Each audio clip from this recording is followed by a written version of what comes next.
पुणे के नसरापुर भोर तहसील से एक दिल दहला देने वाली घटना सामने आई है, जहां पे 65 साल के आदमी जिसका नाम भीमराव कांबले है, 4.5 साल की बच्ची का रेप करता है। उसे पत्थरों से कुचल कर मार देता है। वो बच्ची अपने नाना के घर छुट्टियां मनाने आई थी, घर के बाहर खेल रही थी। ये आदमी आता है, उसका हाथ पकड़कर उससे बात करता है और एक खटाल में ले जाता है जहाँ जानवर बंधे होते हैं।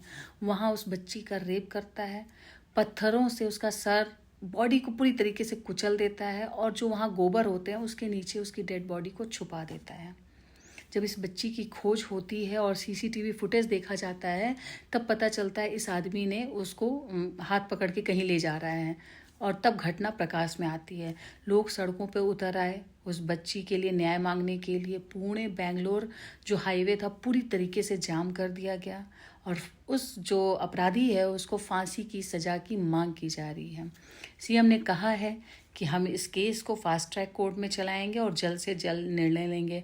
फादर ने कहा है कि मेरे घर कोई भी पॉलिटिशियन तब तक नहीं आएगा जब तक उस इंसान को फांसी पे नहीं चढ़ा दिया जाएगा। लेकिन इस घटना के पीछे भी एक तय है जहां जाना आपका बहुत ज़रूरी है। ये जो आदमी है भीमराव कांबले, ये 2015 में रेप के अपराध में ऑलरेडी जेल जा चुका था। फिर ये वहाँ से बरी होके आता है और इतनी घिनौनी घटना को अंजाम देता है। हमारे देश में ना रेप को बहुत ही एक सहज तरीके से लेना शुरू कर दिया गया है, क्योंकि संसद में रेपिस्ट जाने लगे हैं।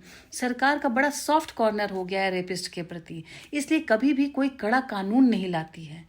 एक बार रेप में जो इंसान जेल जा चुका है वो देखिए बरी होके आया और फिर इस घिनौनी घटना को अंजाम दिया।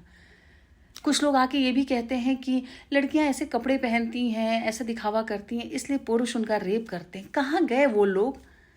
4.5 साल की बच्ची ने क्या दिखावा कर रखा था, क्या अपने अंगों का प्रदर्शन कर रखा था कि उसका रेप हुआ? ये एक मानसिक विकृति है जिसको लेकर घूम रहे हैं लोग।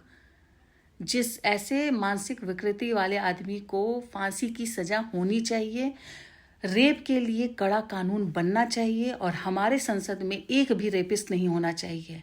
ये महिला आरक्षण की शुरुआत होनी चाहिए। नारी वंदन कह देने से नारी वंदन नहीं होता है। नारी के प्रति सम्मान भी होना चाहिए, उसके प्रति न्याय भी होना चाहिए।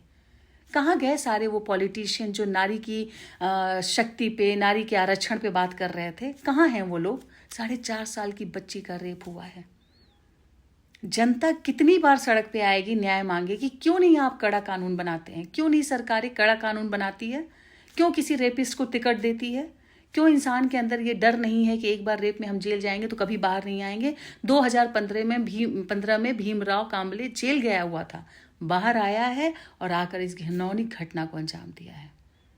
ये है हमारी सरकारें, ये है उनका कानून और ऐसे करते हैं न्याय।